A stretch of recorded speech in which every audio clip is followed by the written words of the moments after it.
Salve, gente, tudo bem? Como é que vocês estão? Vambora! Hoje o destaque, obviamente, é o Campeonato Brasileiro. Primeira rodada, né? Nossa liga, nosso torneio nacional começou. E aqui, cara, o destaque para vocês, a tabela de momento, é aquele print para a história, né?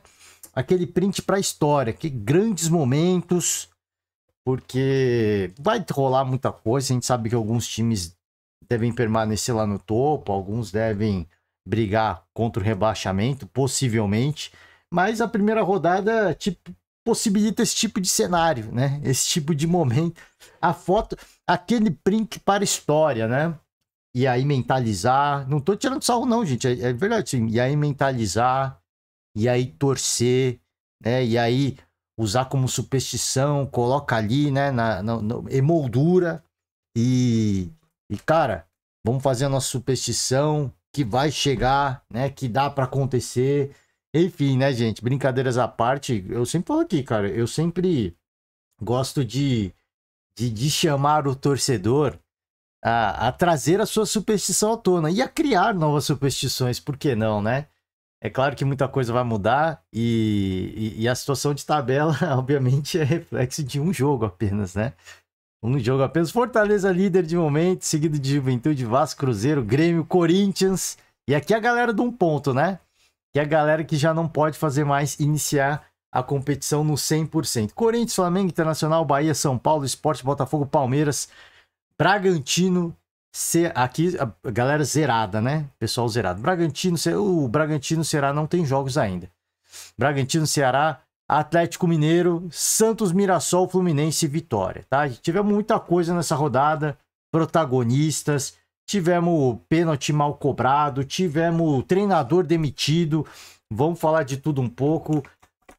Jogos de sábado e domingo, alguns resultados, vamos passar rapidamente, né? Para não ficar longo, também não tem muito o que falar, acho que é apenas o começo, né? É apenas a primeira palhinha. Claro que de algumas equipes a gente pode falar um pouco mais, é o caso do Fluminense, o Mano Menezes caiu, e aqui a gente deixa uma reflexão talvez um pouco mais longa em relação ao Fluminense, ao trabalho enfim, o projeto Fluminense, ao trabalho do Mano Menezes, mas fora isso, eu acho que tem muita coisa ainda tem muita água para rolar, tem algumas reflexões também.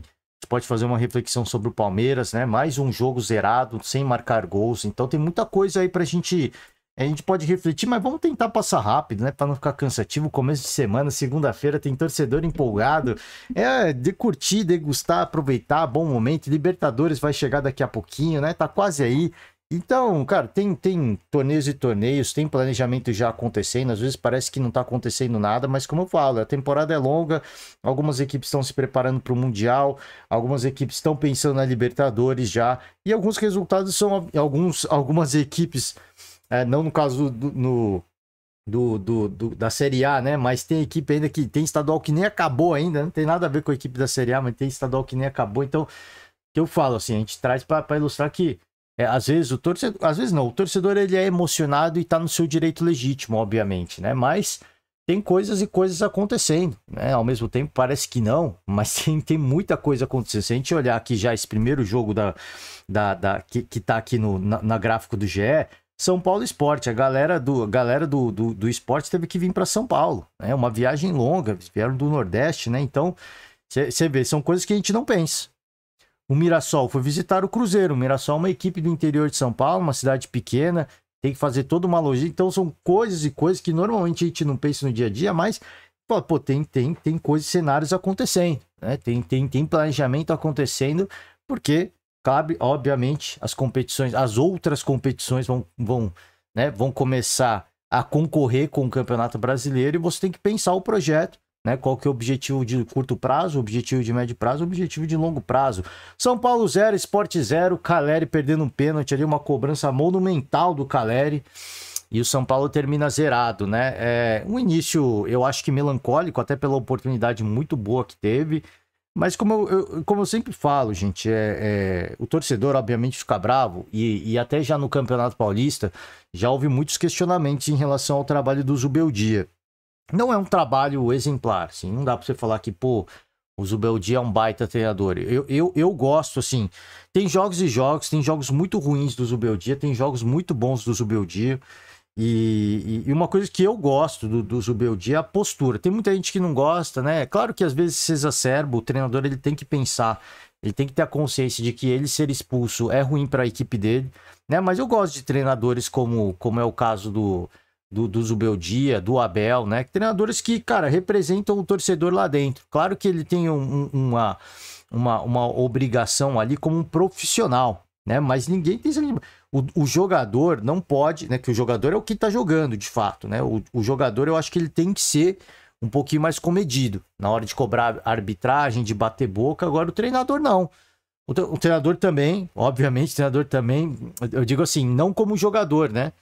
O treinador ser expulso é ruim, é um desfalque importante, sem dúvidas. Mas o jogador, aí sim, né? Porque é um jogador a menos que tá em campo. O jogador é que joga. Então eu gosto dessa postura do Zubeldia, assim. Às vezes ele se exacerba, é verdade, né? Também não dá pra gente só falar que é tudo as mil maravilhas. Mas eu prefiro muito mais um treinador enérgico do que um treinador apático no banco de reservas. Então, assim, não sei se é treinador, aí cabe a gestão São Paulina avaliar se esse é o treinador. Eu sei que, assim, são resultados inconstantes. Teve um tempo de trabalho considerável. Agora, tudo depende das pretensões do São Paulo. Às vezes, o Zubeldia se prova ser um treinador de Copas. E aí, é um lance interessante para o São Paulo. Né? Não sei, assim, esse ano eu acho que é o ano derradeiro, mas também não dá para esperar muito. Dá para fazer o que o Fluminense fez, por exemplo. Né? Vamos chegar lá. Mas, enfim, tem muita água para rolar. Eu acho que, assim, é muito prematuro também a gente dizer que para o torcedor, talvez, que tenha paciência, talvez seja, a gente esteja forçando a barra, pedindo para o torcedor ter paciência. Mas aí eu acho que é o que eu falei. A gente comenta que tem que comentar, aparentemente. Assim, eu sempre falo aqui, eu nunca sou a favor da demissão de treinadores. Né? E eu nunca vou pedir a demissão de um treinador. Nunca. Eu só concordo que um treinador ele tem que ser demitido em algumas situações. A gente sempre fala aqui. Minto, né? Tô sendo leviano. Falei que não voto a favor de demissão de treinador. A do Dorival, sim. A do Dorival, sim. A do Dorival, acho que eu já falei, já teve um tempo considerado. Tem treinadores que eu falo, pô, esse cara não acha um bom treinador, né? Mas assim, daí a pedir, é muito raro, né? Não vou falar nunca, mas são muito raras as situações onde eu falo assim, pô, não dá mais, esse trabalho não dá mais, esse cara tem que ser demitido. São raríssimos. Normalmente acontece com a seleção brasileira. Com clubes, são cenários que, cara, cabe o clube avaliar. Eu acho que o Zubeldia é um técnico que tem o vestiário, isso eu acho fundamental, né? Quando o técnico não tem mais o vestiário, aí a gente fala, pô, não dá mais.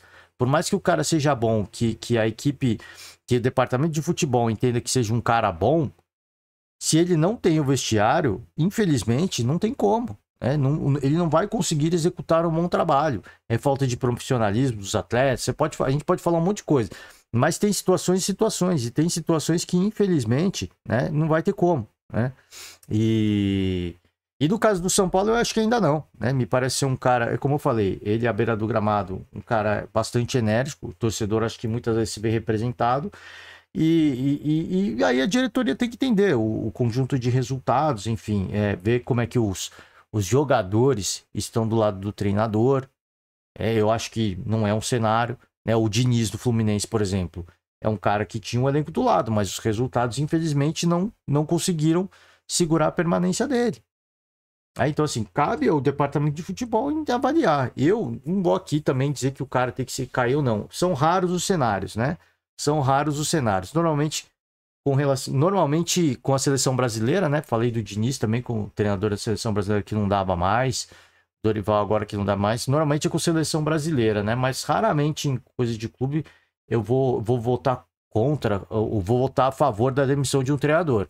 Eu acho que são treinadores e treinadores e às vezes um treinador ruim tecnicamente, mas que tem um elenco na mão, ele é muito melhor e ele traga muito mais resultados que você trazer o cara mais reconhecido internacionalmente e mais reconhecido pelos críticos, né? Então, assim, por isso que eu falo muito do Ramon, né, do Corinthians. Eu não acho o Ramon um bom treinador, mas é um cara que tem um elenco na mão, que sabe motivar o time, que sabe fazer as substituições corretas. Então, como é que eu vou falar que o cara tem que... Esse é o treinador certo pro Corinthians. Neste momento, já veio um título de Campeonato Paulista. esse é o cara, esse é o treinador certo. Ele não precisa ser o melhor, o cara que enxerga todos os detalhes do jogo, todas as nuances, mas ele entender, ter o feeling do jogo, ter o feeling do jogador, entender a hora de fazer a gestão do elenco e colocar os atletas certos nas horas certas, esse é o Ramon, né? Esse é o trabalho do Ramon. Daí a fazer, cara, um treinador que vai dar nó tático no adversário, isso nunca vai acontecer. Talvez aconteça um jogo ou outro, né? E por circunstâncias, mais por circunstâncias do jogo e pela qualidade dos atletas do que por uma estratégia, uma tática muito bem elaborada, né? Que até hoje eu acho que a gente não viu, né? Enfim, Cruzeiro 2, Mirassol 1. Aqui tivemos jogos de protagonistas, né? O Cruzeiro fazendo valer a grana, talvez, vamos ver mais pra frente, né? Mas galera fazendo valer o investimento, a princípio, né? Vamos ver, vamos acompanhar mais tempo as duas equipes. O Cruzeiro, eu acho que tem um potencial muito interessante. A gente sempre fica naquela expectativa, até pelas contratações caríssimas. E espero que vingue, né? Espero que ganhe confiança, que ganhe liga, que ganhe sequência e que consigam competir em altíssimo nível. Grêmio 2, Atlético Mineiro 1, jogo que o Cuca acabou se lesionando ali, infelizmente, né? Foi chutar a placa de publicidade e já logo, né, já pôs a mão na perna ali, né? Já sentiu na hora. Fortaleza 2, Fluminense 0, jogo que culminou aí com a queda. Lambança do Mano Menezes também. Ele admitiu ali que errou, fez substituição já no primeiro tempo, mas depois foi demitido, né? Cara, eu vou falar do Fluminense daqui a pouco. A gente vai passar pelo. Falei bastante aqui de São Paulo Zubeldia. Vamos falar já de Fluminense, então. Cara, eu acho que foi um erro gravíssimo aqui do departamento de futebol do Fluminense. Claro que a equipe chega a uma final de estadual, mas os resultados eram muito inconstantes. Isso já não é dessa temporada, né? Eu acho que o ano virou. Talvez tivesse sentido o entendimento de que o campeonato estadual era uma pré-temporada, então deixou, mas aí você vai demitir o cara na primeira rodada. É uma parada que pra mim não... Fora de casa ainda por cima, fora de casa, é uma parada que não faz sentido nenhum pra mim. Não faz sentido pra uma equipe que tá em vias aí, né? Tá em vias, falta pouco tempo. Que tá em vias de ir pro Mundial. Mundial de clubes aí, a Copa do Mundo de clubes. Cara, isso pra mim é de um amadorismo que assim, não dá pra eu colocar em palavras. Não dá pra colocar. Como foi? O ano passado, talvez, um ano de briga contra o rebaixamento, os resultados ruins, a falta de bom futebol, eles eram, talvez, fosse aceitável ali. Essa temporada, campeonato estadual é uma pré-temporada. Então, jogos bons, jogos ruins, tá tudo certo. Mas na primeira rodada do Campeonato Brasileiro, aí eu acho que mostrou um amadorismo muito grande para uma equipe que tinha que estar se planejando já há muito tempo. Já desde o ano passado, mesmo lutando contra o rebaixamento, aqui é uma estratégia. Aqui é se salvar. O ano que vem é outra estratégia, porque o ano que vem nós vamos jogar a Copa do Mundo de Clubes. Então já é outra estratégia. Ter um entendimento que, cara, assim, você sair de um Diniz para o Mano Menezes é uma ruptura. É uma ruptura, assim, que cara, não tem nada a ver. Não tem nada a ver. Assim, tipo assim, você come muita carne e de repente você decide que vai virar vegano. É tipo isso. É tipo isso. Não tô falando que é ruim. Não tô falando que é bom, que é melhor ou pior. É uma ruptura, assim, de proporções que, cara, uma coisa não tem nada a ver com a outra. No final, que eu tô falando da comida, no final é tudo alimento. Mas são alimentos muito distintos. Com valores nutricionais muito distintos, então você tem que comer mais disso, menos daquilo e equilibrar a alimentação de uma forma ou de outra de acordo com a dieta que você vai ter, se ela é composta de mais carne, se ela vai ser uma proposta mais vegana, mais vegetariana. Agora sim, você vê que é uma ruptura muito grande, né? É diferente assim, amo churrasco, a picanha tá cara, então eu vou sair da picanha e eu vou comprar, sei lá, fraldinha, que é um pouquinho mais barato. Tem uma quebra, mas você ainda tá focado na carne. Não tem uma ruptura. Você vê que tem uma mudança, mas não tem aquela ruptura. Você sair de Fernando Diniz para Mano Menezes é uma ruptura que, cara, é o que eu falei. Eu tô usando o alimento como exemplo, porque, cara, é um negócio muito grande. É uma diferença, cara, assim, abissal. Então já teve esse porém, que foi o ano passado, você até coloca, pô, em pauta que assim, pô, precisamos nos salvar do rebaixamento e, cara, precisamos de um técnico que vai trabalhar mais na contenção, mais na defesa, nós precisamos parar de tomar gol. E esse é o Mano Menezes, cara, esse é um perfil mais do Mano Menezes, um cara mais que vai propor um jogo, um time com defensivamente um pouco mais sólido. Um pouco mais, né? Na teoria, né? Em relação ao Fernando Diniz. Que também tem um jogo sólido defensivamente, mas ele depende do time tá o quê? O time tá jogando bem, tá com confiança, tá todo mundo 100%, né?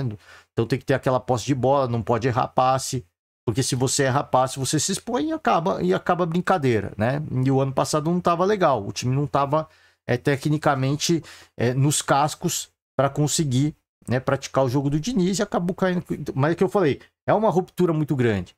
Ali você tem um entendimento, mas para essa temporada, você seguir com o projeto do Mano Menezes foi algo que me causou estranheza, mas que eu falei, não posso, assim, eu não vou votar contra a permanência do Mano, porque, cara, eles têm o projeto deles, eles têm a estratégia deles, né? E, cara, seguindo a estratégia deles, talvez seja o que eles queiram para o Mundial. Um time que vai estar muito sólido defensivamente, vai ter outra proposta de jogo muito diferente do que a gente viu no Mundial contra o Manchester City. E vai ser uma proposta diferente. Vai ser um time mais um pouco mais sólido, né? Que vai correr um pouco menos de riscos. Mas talvez por esse 2-0 contra o Fortaleza, houve um entendimento que assim, a gente imaginou um treinador que fosse, a essa altura, a gente fosse chegar num nível de ser um time considerado retranqueiro. E a gente não atingiu esse status até agora.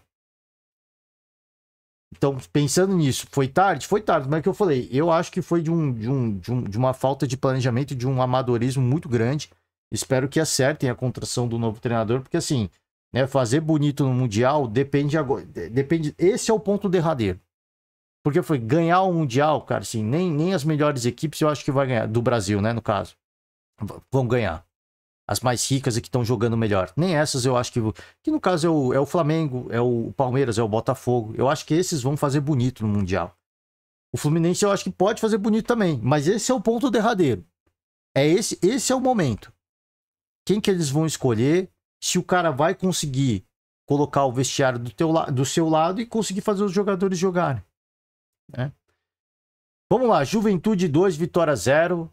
Flamengo 1, Internacional 1, aqui os favoritos, né? Os favoritos não foram muito felizes. A gente fez a nossa tier list lá, né? E os favoritos até o momento ainda não deslancharam, ainda, né? Ainda uma rodada, né? Os favoritos não deslancharam, hein? Palmeiras 0, Botafogo 0, Vasco 2, Santos 1, Bahia 1, Corinthians 1, né? Jogos de... Corinthians buscou um empate no finalzinho do jogo. E aqui o Vasco teve que buscar uma virada, né? Com protagonistas, né? Eu falei protagonista e tem protagonista nessa rodada. Pablo Verratti, né? Impressionante o que joga esse atleta. Falei o ano passado muitas vezes e já vou começar o ano falando disso aqui. Começando o ano não, né? Porque o ano já tá rolando há muito tempo. Toda a equipe do futebol brasileiro gostaria de ter o Pablo Verratti. Se você perguntar pro Palmeiras, você gostaria do Verratti? Sim. Pergunta lá pro Paiva, do Botafogo, você gostaria? Sim. Pergunta do Felipe Luiz, sim. Né? Ataques bem servidos, mas se você perguntar pros caras se eles gostariam do Verratti, gostaria. É óbvio que, né, na hora de comprar, eles vão adquirir atletas, né? Das melhores ligas europeias, se possível, né? Então eles vão buscar na Europa, mas apareceu o Verratti aqui, tá barato. Chega o empresário, ofereceu, tá barato, vou comprar, porque é um cara que desculpa aqui a gaguejar, tô procurando a palavra. É um cara que ele é tarado por protagonismo. O Verratti, ele é tarado por protagonismo, mas eu me pergunto se ele teria esse protagonismo em outras equipes, porque aí vem a outra coisa, né? Antes que o torcedor do Vasco fique bravo comigo, tá querendo tirar o cara do meu time, não, eu falo uma coisa, venho falando isso, que as melhores equipes do Brasil gostariam de ter o Verratti, Mas outra coisa que eu sempre falo é que o Verratti, ele é a cara do Vasco. Ele é a cara do Vasco. Quando você fala para qualquer pessoa Vasco da Gama, vem a imagem do Pablo Verratti na cabeça de qualquer um. Se não vier, cara, vai começar a vir essa temporada. Ele é a cara do Vasco, esse maluco. Esse, todo respeito, né, da palavra, mas esse cidadão, ele é a cara do Vasco. É impressionante o que ele... É o que eu falo, ele é um cara, ele é um tarado por protagonismo. Ele quer ser protagonista de qualquer jeito, até quando ele tá mal, ele quer ser protagonista. E se ele não faz gol, ele faz assistência, e nesse jogo ele fez os dois. Então, assim, é o cara, né? É o cara, e eu acho que esse cara tem que continuar no Vasco. Ele tem que continuar no Vasco, porque eu falei e vou repetir, ele é a cara do Vasco.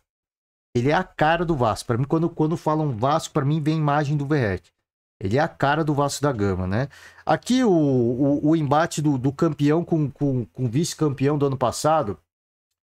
O jogo foi interessante. O jogo foi interessante. O Arthur, gostei do Arthur. Gostou o jogo, gostou. Deixou o jogo seguir bastante, né? O jogo correu bastante, legal. Reclamações vão ter dos dois lados, né? Não tem jeito.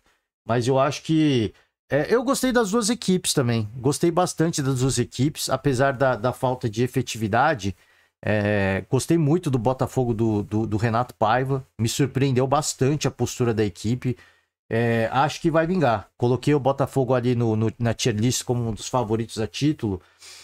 Acho que acertei, né? O Paiva, ele... É óbvio que é o primeiro jogo, né? É apenas o primeiro jogo, mas para mim foi um ótimo sinal, assim. Foi um excelente sinal. O Botafogo sinalizou que esse ano vai ser um ano bom, né?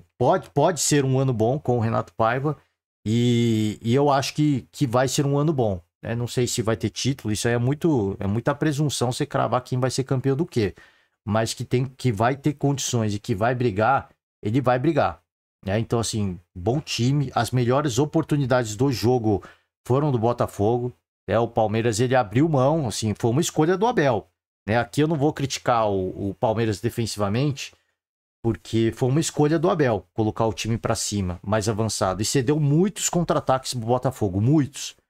Mas ali, cara, assim, era uma postura, era uma estratégia que era muito clara, né?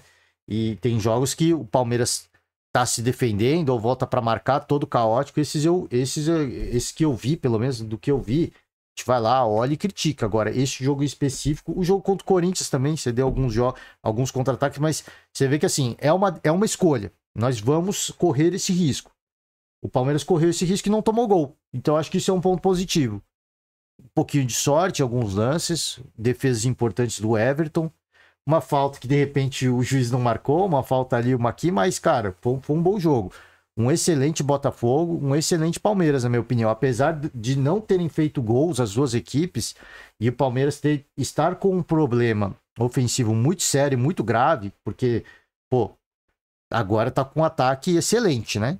Tá com um ataque excelente. Nada, você tem Vitor Roque e Estevão no ataque. E o Veiga tá jogando bem ofensivo, né? Quase como um terceiro atacante todos os jogos. E o Palmeiras não marca gols.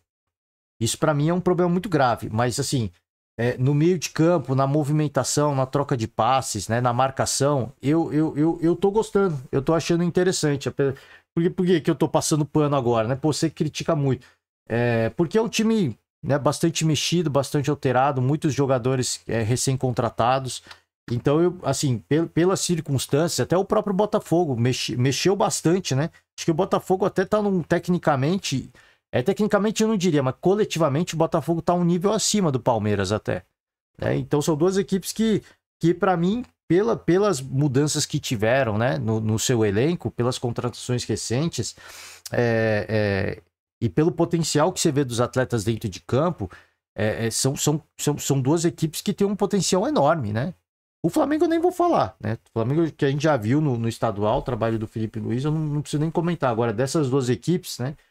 Que mexeram bastante, né? Tiveram muitas contratações, especialmente o Botafogo. Cara, assim, a promessa é muito grande.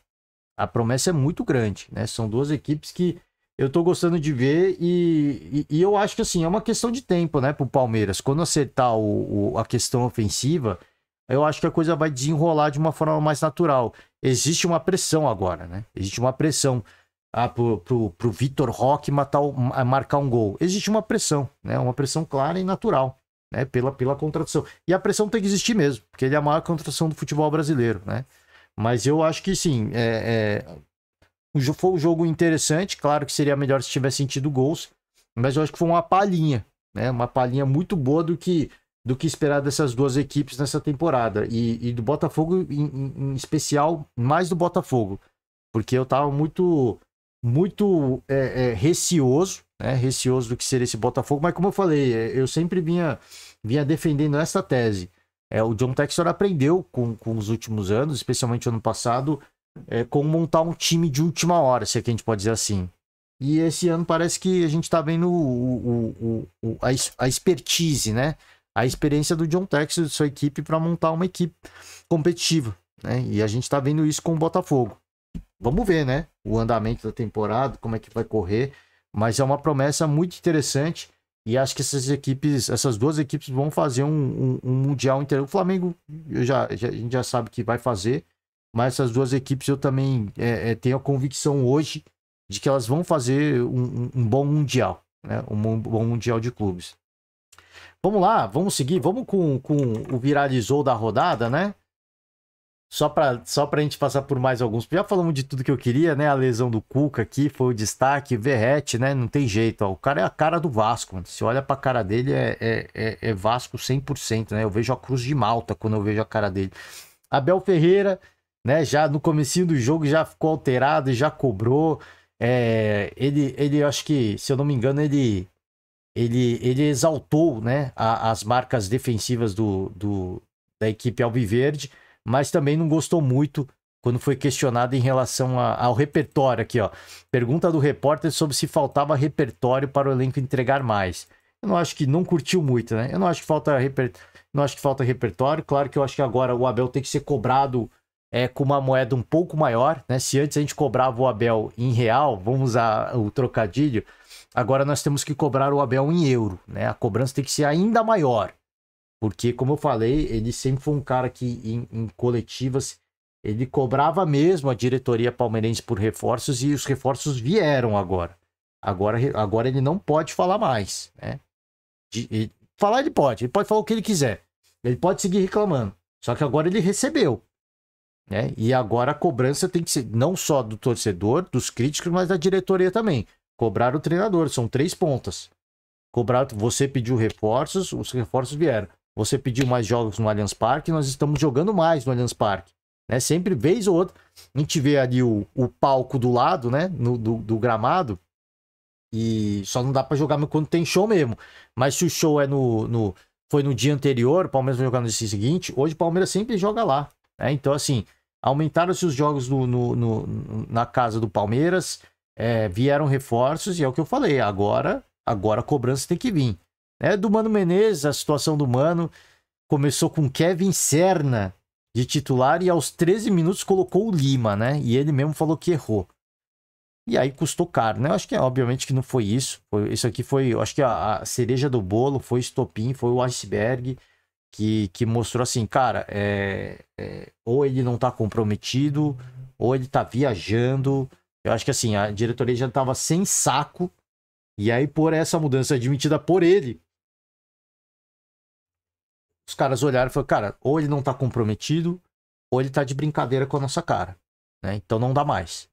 Aqui a lesão do Cuca, que a gente já falou, enfim, né? Caleri, né? O lance do Caleri, brincadeira aqui, né? Que foi um chute na lua. E é isso, gente, ó. O campeonato, né? Como eu falei, primeira rodada. Então aqueles os torcedores todos são emocionados e tem que ser emocionados, mas para os torcedores mais emocionados, né? Aquela famosa paciência, pô. Primeira rodada, né? Vamos ter jogo hoje ainda, Bragantino e Ceará, então vai mexer um pouquinho aqui ainda, mas aquela velha paciência. Acho que tem equipes que decepcionaram, tem equipes que mostraram aquilo que podiam mostrar mesmo e perderam, tem equipes que mostraram o que podiam mostrar e venceram, tem equipes que podiam mostrar o que podiam mostrar e empataram, e tem equipes que acho que a gente não viu muita coisa ainda, mas vai entregar muita coisa. Então, assim, primeira rodada, ansiedade, às vezes para algumas equipes, como eu falo, né? Sport, Mirassol, o próprio Galo, né? É uma viagem longa, pô. Logística é desgastante, Fluminense. A gente vai ter. Se a gente olhar a agenda da semana, ó, hoje vai ter Bragantino e Ceará, mas aí a gente já começa com Libertadores, ó. Já na terça-feira, o Fortaleza entra em campo. Então já vamos ter brasileiro em campo na terça-feira. Na Copa Sul-Americana, o Cruzeiro entra em campo. O Fluminense, o Atlético Mineiro. Então você vê que. Por isso que eu falei, às vezes o torcedor fica muito bravo, mas você vê, já na terça-feira, já amanhã, já tem rodada de competição internacional. O Fortaleza vai jogar em casa, beleza, né? Menos desgaste. Mas você vê, o Cruzeiro vai encarar a União Santa Fé, o Fluminense, o Once Caldas, esse Cienciano, eu não sei nem da onde que é. Peço perdão ao torcedor, mas não sei nem onde é.